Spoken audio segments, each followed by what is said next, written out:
Soveks Lo, radio and podcast productions. Mother, there's too many of you crying. Brother, brother, brother, there's far too many of you dying. Please. I can't breathe on To bring some loving here today. Yeah, Father, Father.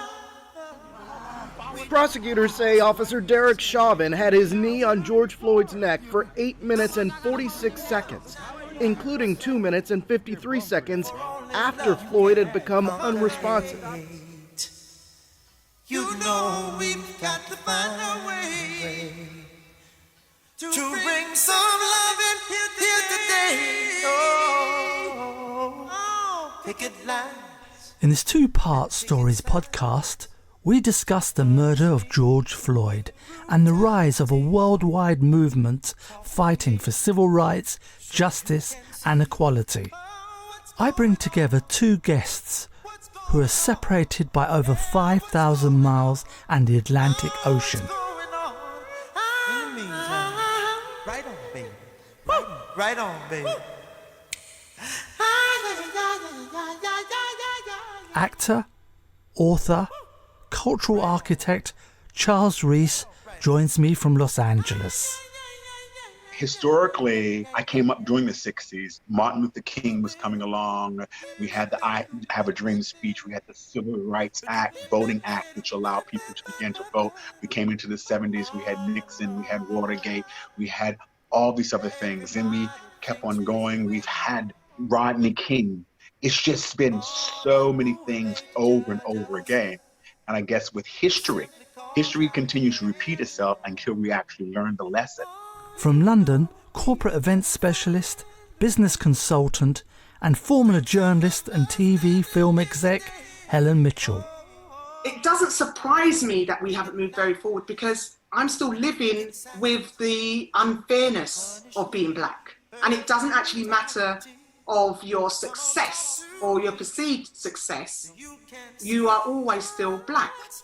I'm Soveks Lo, and with the background of audio clips, music, we'll hear their views, life experiences in a conversation trying to make sense of how 8 minutes, 46 seconds could make a difference to the world. Right on, baby. Right on. Soveks Lo, radio and podcast productions.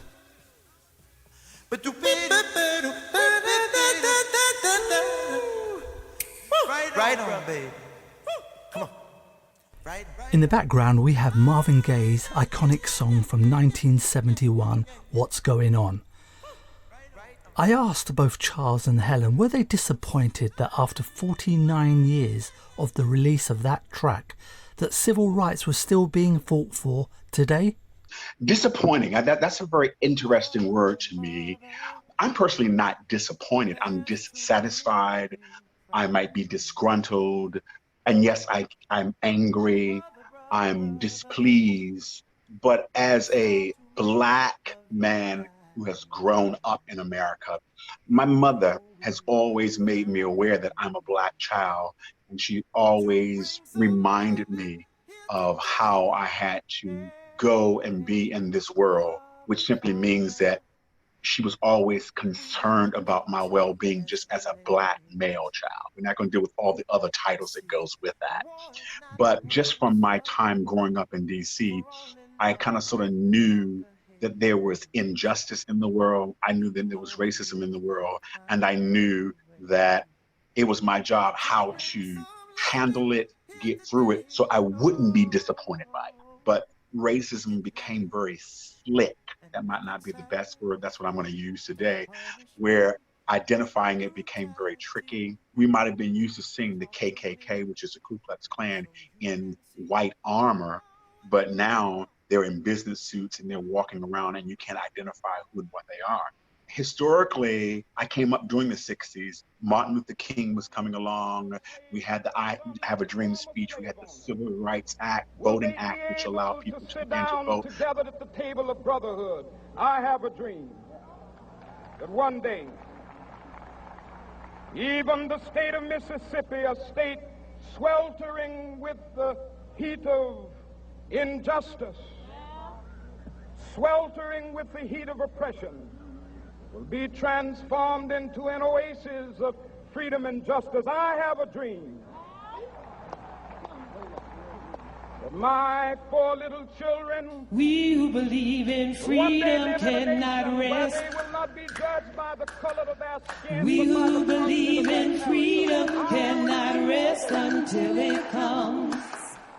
We who believe in freedom cannot rest. We came into the 70s, we had Nixon, we had Watergate, we had all these other things. Then we kept on going. We've had Rodney King. It's just been so many things over and over again. And I guess with history continues to repeat itself until we actually learn the lesson. 846 is we're reimagining, I'm going to use that word, of where we can go having these conversations again. But what have we learned from history? Because not only was it George Floyd that led to this, but there were 2 other murders that I have to just bring up that kind of sort of give us that like trio part. There was Ahmaud Arbery, and which happened in February, but no attention came to it until like about 2 months later. And then there was a woman by the name of Breonna Taylor. I think those 3 together, for me, brings about the 846 and this whole change.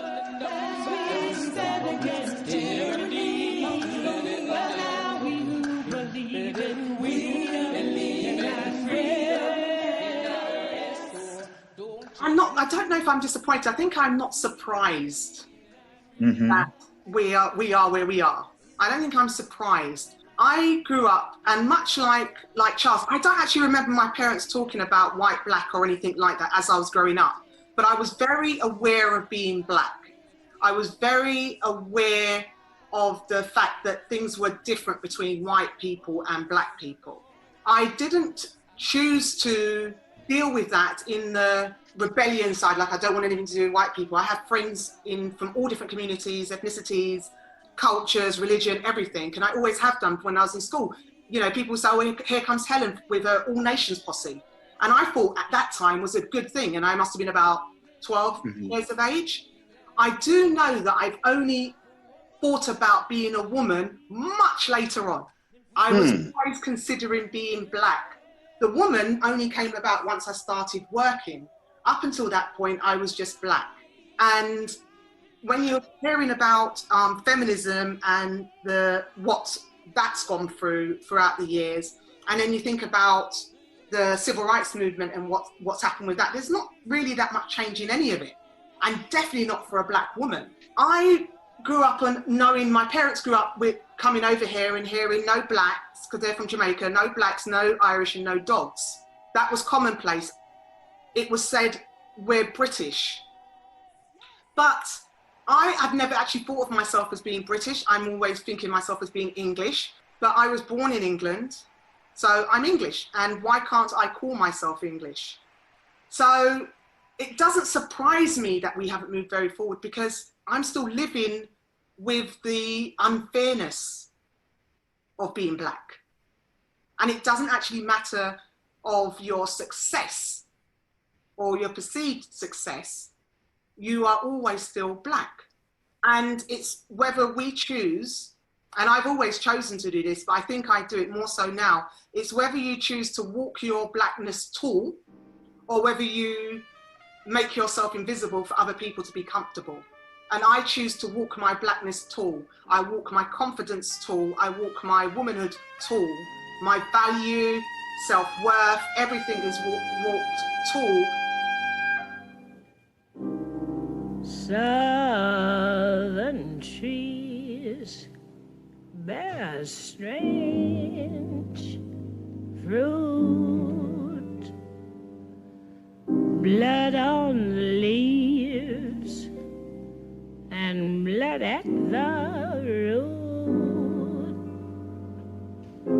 black body swinging in the southern breeze.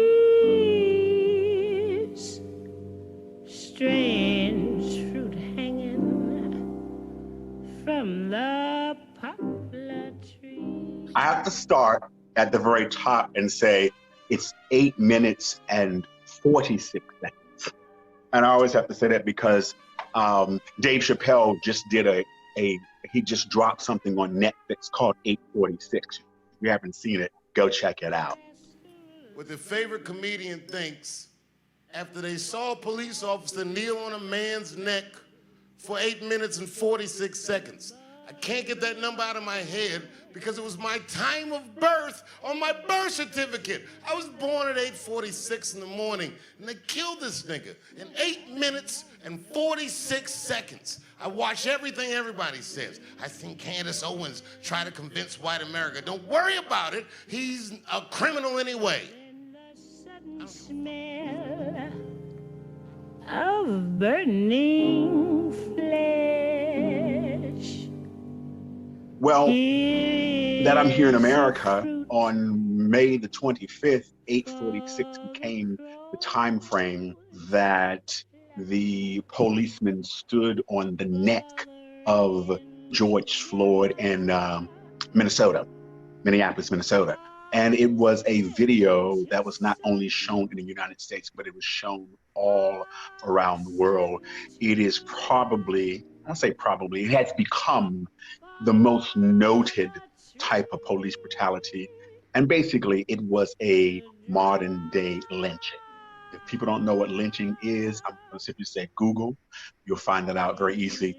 If you want to watch that video again, you can, you'll see what it is. But basically, that is what 846 stands for now. And we're having a lot of marching and things around 846 and George Floyd.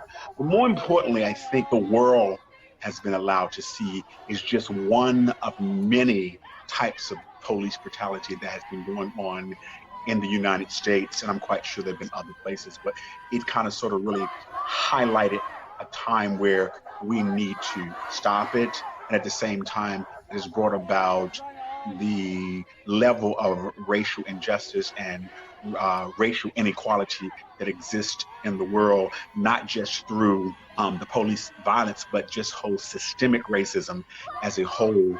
Since 1619, when the first group of slaves were brought here to America.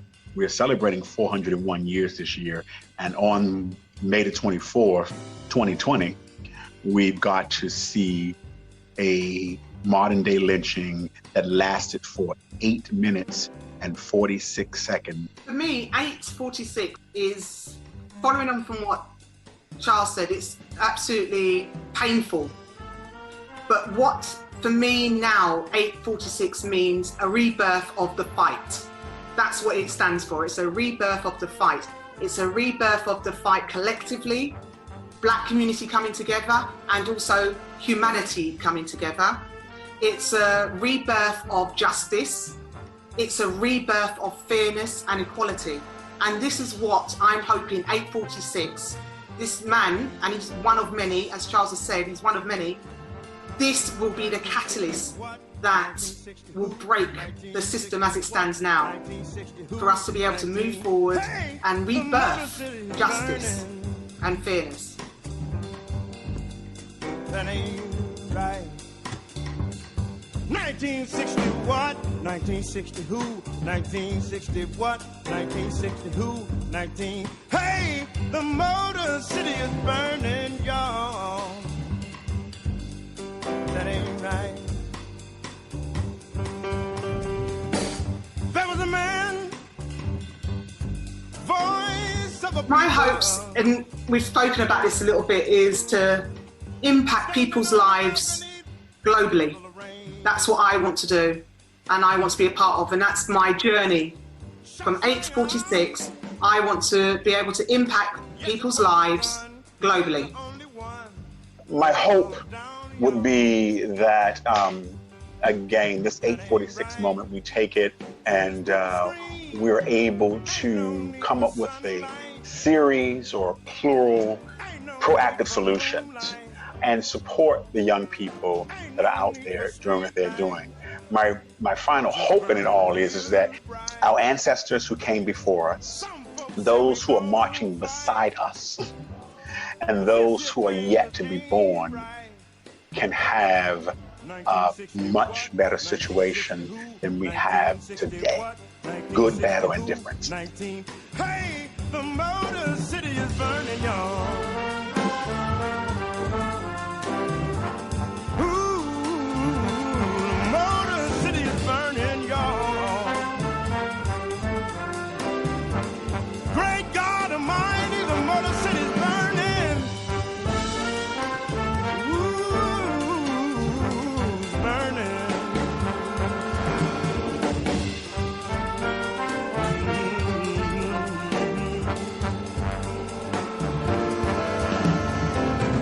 Young man coming out of a liquor store.